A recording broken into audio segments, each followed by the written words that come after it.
Welcome to the Luke Macias Show. Guys, we have a lot going on and filing officially is over in Texas, which means that the field is set. Every candidate that's going to be on the ballot has applied for a place on the ballot, been accepted. If you were thinking about running for office and didn't file, well, you're not running.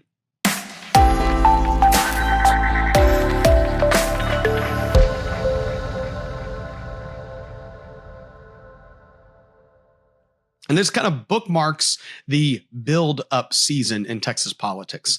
As of Monday at 6 p.m., it was officially campaign season. And there's some good things that came, even last minute, like on the last day of filing, John Kempel got a third challenger. John Kempel is one of the most liberal Republicans in the Texas House. You also saw Dwayne Burns in the Johnson County area and Somervell County get a challenger, and the challenger was from none other than Brooke Rollins' mother. And for those of you who don't know Brooke Rollins, she is a pillar in Texas politics. She actually was probably the person who grew the Texas Public Policy Foundation more than anyone else, really turning it into one of the premier think tanks across the country. And then she went on to be Donald Trump's domestic policy advisor, and she now runs the America First Policy Institute. Her mother, who was the first ever elected county commissioner in, I think, Somervell County, not Johnson County, came in and filed for state representative. So you had some of these last minute filings, and all of those last minute filings seemed to go in the favor of those trying to change the direction of Texas. There were not last minute filings that made life harder for conservatives. And also, we have a number of our conservative fighters that fought last session who aren't even challenged. Tony Tinderholt, Nate Schatzline, Brian Harrison, Beau French, the newly elected county chair in Tarrant County, was having dinner with him and just, recognizing the fact that when he got elected, everybody said the establishment's going to come for you. The establishment's going to come for you. And he's walking into office unopposed. These were huge victories for conservatives. And now we know every single battlefield that exists. In most election cycles I have followed since, let's say, I was in politics in 2006, but the reality is I wasn't like following each and every election until probably 2010, 2012. But in 2010, when I looked at state representative elections across Texas, I might have had 8 or 9 races I was following closely. In the 12s and 14s and 16s, it was like 30, 20, 35. And right now, I'm literally watching 55 races just in the Texas House of Representatives. That tells you how the map has grown. Some of those are challengers to bad incumbents. And quite a few incumbents that said they were going to run again later on, after they went back to their district and they started talking to people and realizing how upset everyone was with their record, they said, you know what, I've decided retirement is a better option. So we had a number of late retirements over the last little bit, and even some people who maybe were going to retire that decided not. Dwayne Burns, Jeff Leach are kind of in that category, who likely at some point were probably leaning towards retiring, which is why they filed for office so late. But ultimately, they decided to step in. One of the reasons for that is that Dade Phelan's team is losing a massive amount of seniority and experience in a lot of the people that are leaving. The chamber is going to look different. Sometimes open seats are actually harder to win for conservatives than challenging an incumbent. And the reason that is because historically it's easier for the establishment to find some no-namer who has very little record to run and be their puppet, and you can't hold him accountable. You can't say this guy himself is really bad because maybe he hasn't voted before. Maybe he hasn't been elected. That's kind of who they prefer. Some lawyer or realtor or doctor who's never been elected can run, have a clean record, get elected, and still kind of be their stooge. And so as some of these incumbents realize they're really vulnerable, they will often go, okay, it's time for me to step down. I'm going to pass the baton off to somebody who's going to vote just like me, but doesn't look like he will. And then we'll all pour in tons of money. The establishment always outspends conservatives in these contests. You see a lot of different battle lines being drawn. One of those big battle lines being drawn is the school choice battle line. So you have all of these school choice groups and the governor who's really spearheading this effort to say, hey, the 21 Republicans that are running, they need to go. Now, one of the races he's gotten really involved in is Brent Money. Brent Money is running in the area just east of Dallas, Hunt, Van Zant, Hopkins County. This district is actually a special election that will be voted on January 30th. Conservatives are aligned with Brent Money. The Austin Swamps aligned with Jill Dutton, and Greg Abbott came in and has been on the side of Brent Money in that race just recently. So there's going to be these school choice battle lines across the state of Texas. So if your state representative is Keith Bell or Hugh Shine or Drew Darby or Stan Lambert or Ken King, you're now in a district where there's a battle going on regarding the future of education policy. Dwayne Burns. These are the Republicans who decided to side with teacher unions and the Democrat Party's platform over the Republican Party platform. Greg Abbott, Dan Patrick, Donald Trump, Ted Cruz, John Cornyn. You know, we often get told we're like radical, right? Well, you don't understand. Luke, or random member of a conservative group in Texas, you're really radical. Your views are crazy. They're way out there. But the problem is, what happens when the policy we want to see is actually supported by the Republican Party platform, the National Party platform, Donald Trump, Ted Cruz, John Cornyn, Greg Abbott, Dan Patrick, Glenn Hager, Sid Miller, Ken Paxton, Don Buckingham? I mean, what happens when everybody's like, yeah, we need school choice? And then these members are like, no, I'm with the Democrat Party platform and the liberal teacher unions. See, that's a radical position to hold. It is a radical position to hold, but they hold it anyways. We also got some last minute victories within the party. The Denton County GOP got together last week and elected a new county chair because their county chairman, Brent Higginbaugh, or whatever his last name is, it's kind of spelled weird. He's running for state senate. Okay. And now the open Drew Springer seat. And he was the Denton County chair. And you have to understand, when he was Denton County chair, he was basically fighting conservatives tooth and nail every single day. So this guy wouldn't even have meetings because he was afraid that conservative precinct chairs would actually pass resolutions and positions that were in line with the Republican Party platform, but not in line with the elected Republican politicians in Denton County. So he decides to run for state senate, which vacates that position. And now the precinct chairs get together to elect a new county chair. I'm a precinct chairman. If you're not a precinct chairman in your area, you need to look. You can't file for one because the filing's done. But I will tell you this. Many people live in areas like myself where I looked it up, and my area in San Antonio didn't even have a Republican precinct chair. It was vacant. So I could literally go to the party, fill out an application, give them a one-page application. They stamped it. They voted on me on the next meeting, and I was a precinct chairman, actively involved in now the governance of the Republican Party in my county, Bexar County. So those precinct chairs come together and they say, we're going to elect Lacey Riley. And Lacey Riley was already running for county chair against Brent Higginbaugh because Lacey's a conservative Republican who wants to see the party move in the conservative direction.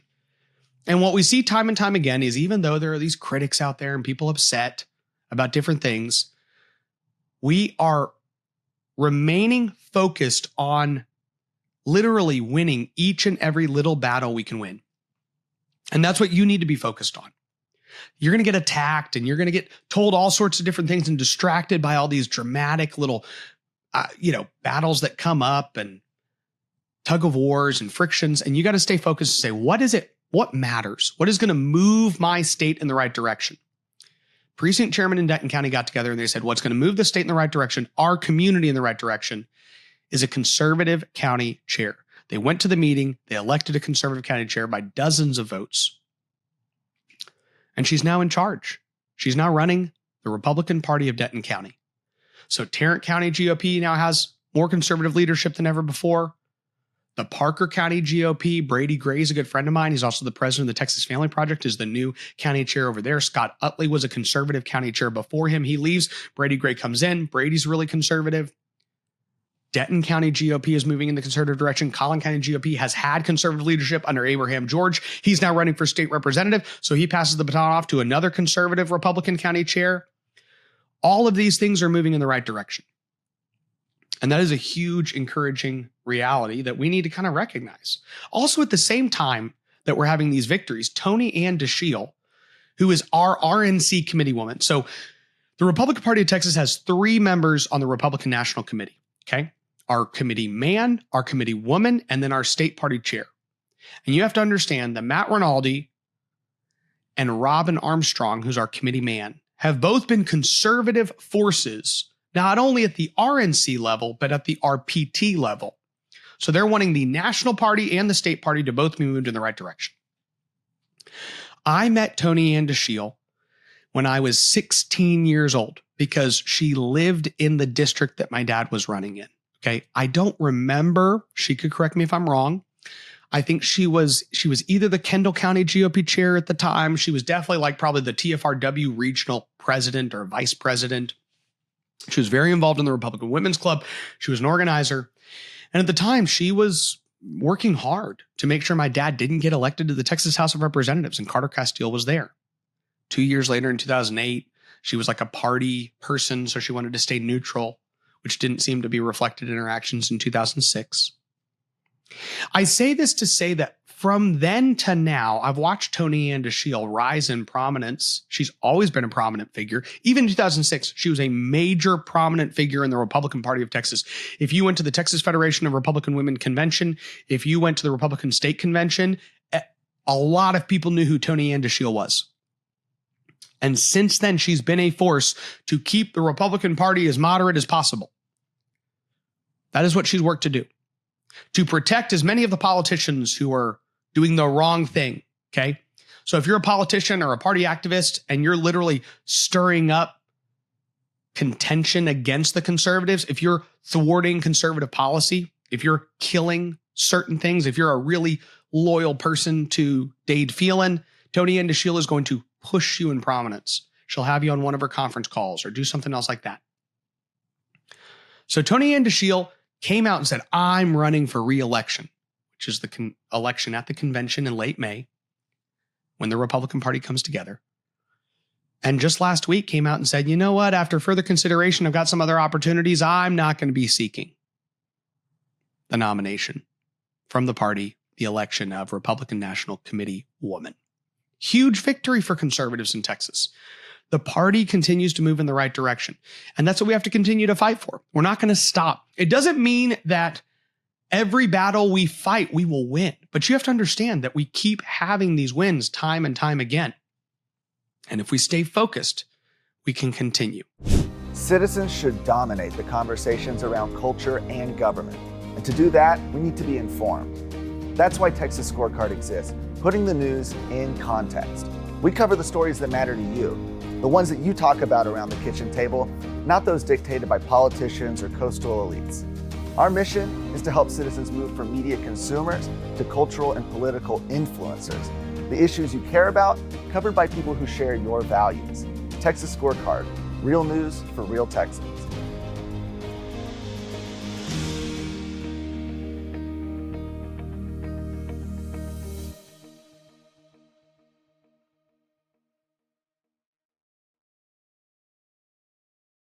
There were also a number of Republican incumbents who weren't challenged, who aren't necessarily, let's say, fighters for the conservative movement day in and day out. And I think this is an important thing to highlight for a reason. When I explain, you'll understand. So Shelby Slauson is a good example. Shelby Slauson is somebody who is a lieutenant of Dade Phelan's, okay? She is on the calendars committee. She is, as a freshman, everyone was like, who is this woman? She is on all these powerful committees. She's being given all of these bills from day one. In fact, Dade Phelan in their freshman orientation, he had Lacey Hull stand up and Shelby Slauson. This is kind of like a scene that's been recounted to me several times. But like Shelby Slauson, Lacey Hull, and another woman who was elected, I don't even know. And he said, everyone look at those people. That is the future of our party. Okay. And so the emphasis for Dade Phelan at that point was like women. Women are the future of the GOP, not men, or like not cisgender white men or something. I don't know what he meant. You never know with Dade Phelan. That's the future of our party. Now, Shelby Slauson is not somebody who votes like a liberal Republican all the time, but she is a team player for Dade Phelan, right? So she plays the game. She votes more conservative than many of the other Republicans. But, she also voted to kill gender modification 2 sessions ago. She's on the calendars committee that put the gender mod bill at the very bottom of the calendar, so we won't ever get to it. So she plays the game. She's on the team. But when she was told in less than 72 hours, you're going to vote to impeach Attorney General Ken Paxton, she looked at it, and I don't know all of her reasoning, but this woman ultimately decided this is not good, and she voted against the impeachment of Ken Paxton. Sam Harless is at times a pretty good Republican and at times not a very good Republican. And on one of those issues is guns, okay? I mean, which I think is pretty fundamental for Republicans. And Sam Harless voted with Justin Holland to literally disarm 18, 19, and 20-year-old men and women. He said you can vote, you can give your life for this country, but you cannot own an AR-15. And he's one of two Republicans that teamed up with Democrats to try to pass gun control in the Texas House of Representatives. I think that's a big deal. I think that's a really, really, really big deal. Sam Harless is unopposed right now. Now, if you want my opinion, because I've talked to activists across the entire state, I've talked to many of these candidates who are running for office, okay? People during the Ken Paxton trial and then during the school choice fight saw a very clear line in the sand drawn where you are either with the Democrats or you are with conservative Republicans. It's one or the other.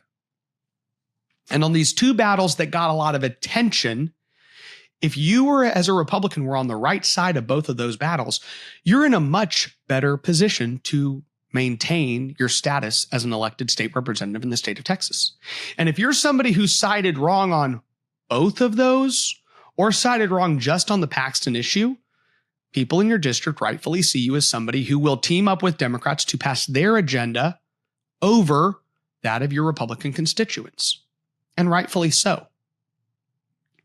My point is that when Sam Harless and Shelby Slauson made a decision in that moment in time during the impeachment trial, and it's a sham trial, it wasn't even a trial, just during the impeachment, charade, no, I'm not going to do this. They had enough independence from this monolithic perspective of themselves as pawns of leadership of Dustin Burrows and Craig Goldman and Greg Bonin and Dade Phelan. At a moment, they said, no, I'm going to make my own decision. And when they did that, they likely set themselves up to not be opposed in their Republican primary. And see, more Republican state representatives need to understand that it's not just the Tony Tinderholtz and the Nate Schatzlines and the Brian Harrisons that aren't opposed. It's also the Shelby Slausons and the Sam Harlesses and the Kerry Isaacs. It's people who work a lot closer with leadership. It's people who think of themselves on the team. It's people who are not working to actually get maybe a more conservative House as a result of this election cycle. Those people aren't opposed either. Why? Because they made a decision at that moment in time with the Ken Paxton debate. I'm not going to you can't just make me vote however you want to vote. So I think that Republican representatives need to keep this in mind when they're looking at these things. Texas A&M University has hired, for those of you who have been following this, Mark Welsh, who is a pro-DEI Obama appointee, as the president of the University of Texas A&M. And yes, it infuriates me that right after we passed a DEI ban, we don't want any diversity, equity, and inclusion on our college campuses, the Texas A&M Board of Regents get together and they decide, you know what? You know who would be a great president of our university? This guy who likes DEI and was an Obama appointee. How are we going to change the direction of our state when the Board of Regents of our university systems seem hell-bent on actually promoting and actually positioning indoctrinators in positions of power? This is what's happening. You can go to TexasScorecard.com. They've done a phenomenal job reporting on all that's going on at A&M. Read the piece by City Henry. Texas A&M names pro-DEI Obama appointee president of the university. And you can read about some of the things Mark Welsh has said, the new president of Texas A&M. So if you're an Aggie alumni, you should be infuriated. I'm not an Aggie alumni, but I bleed maroon because my mom and dad were both Aggies. Last but not least, I want to talk about another huge victory for Republicans and conservatives in Texas. We now no longer have a single Democrat chair in the Texas Senate. For the last couple sessions, we've only had one, John Whitmire. John Whitmire was the last remaining senator, Democrat senator who chaired a committee. Dan Patrick came out when the Republican Party of Texas said that banning Democrat chairs is a legislative priority, Dan Patrick was asked about it. And he only had one. And he said at the time, look, I have one. He's literally the chairman of the Committee on Criminal Justice. And he's really good at it. And I'm planning on replacing him with a Republican. And when he leaves, I will be replacing him with a Republican. And this is the way you actually respond to the grassroots. The grassroots say, we don't want Democrat chairs. And if you're the lieutenant governor of Texas, you say, hey, I have one. It's one of the smallest committees, and I'm literally replacing him with a Republican when he leaves. And the grassroots say, cool, great, moving on, like they did. And they said, hey, in the Texas House, 40% of them are committee chairs. 40% of the committees are Democrat chaired. And so this has been a battle for multiple sessions now. And we continue to win inch after inch, small victory after small victory. Dennis Bonnen gave Democrats public health. He gave them public safety. So Democrats actually had sole discretion over gun policy and many abortion policies, many transgender policies. Dade Phelan came in and got a lot of pressure. So he took Republicans out of those big committees, but still gave them 40% of the committees. He then got even more pressure because there was all these campaigns across the state of Texas and a ballot referendum in the March primary, and there was a legislative priority, the Republican Party of Texas. So he reduced the number of Democrat chairs, all while fighting us, all while going up and making speeches. We need Democrat chairs. We need Democrat chairs. We need Democrat chairs. We need to get Democrats power. And he continues to lose ground session after session. Now the Senate is saying 0. That's where we want to go. 0. So Dade Phelan, I don't know if you're going to be there next session. I think it's going to be tough. I know you're going to spend $3 million, maybe $5 million trying to hold your seat. And if you barely hold on, you should think about following Dan Patrick's suit. You already followed his suit on the property tax policy, right? He said homestead exemption. You said no. And then you're like, hey, let's do a homestead exemption. So just do the same thing with Democrat chairs. No. Okay, fine. Let's ban Democrat chairs. Let's get rid of them. Just do it. If you manage to barely hold on. And even if Dade Phelan does hold on, I don't even know if he has the votes to get elected speaker again. That's up in the air as well. But whoever is the speaker has to recognize that this issue of Democrat chairs is one of the most fundamental important issues because it has to do with your posture towards the minority party. Do you want to give them leverage over you that you have to voluntarily hand, which they will use as a club against you? Victoria Niave, the Democrat chair of county affairs, just announced that she's stepping down to run for state senate. You want to know why? Because she's like, our Democrat state senator, who's very liberal, by the way, isn't fighting hard enough to let babies die in Texas. She wants abortion so bad. And she's like, I'm going to run against somebody in my own party because he's too far right. I'm running to the left of a very liberal Democrat because I want to end the lives of as many children as possible in this state of Texas. And that is the woman who Dade Phelan said, hey, I'd like you to chair county affairs. So every rural Republican state representative who has 4 or 5 counties, whose county commissioners, county clerks, sheriff come to him and say, I have a little bill I want to pass. They have to go bow down to the queen of county affairs to make sure that their bill even gets a hearing. Because if they file the bill and it gets sent to her committee, she doesn't even have to hear it. She can just sit there all session and go, I'm never going to hear it. So if you vote too conservative, good luck ever getting a hearing in Victoria Niave's committee. That is the reality. So these guys get majorly affected by this and neutered. So if you're wrong on this issue, you're wrong on setting up the session to maximize the policy successes we need to get because we're not getting enough. It's not because I'm discontent. It's because children are being attacked. It's because innocence is being exploited. We need to preserve and protect the innocence of our children. We need to expand freedoms and liberties. We need to actually look at the amount of money we're spending and rein it in. We had the largest spending increase in Texas history. Every Democrat voted for the budget. It's canning out money left and right. So the really good news is the Texas Senate took the step in the right direction, and finally, John Whitmire was replaced by Pete Flores, who's now the committee chairman of criminal justice.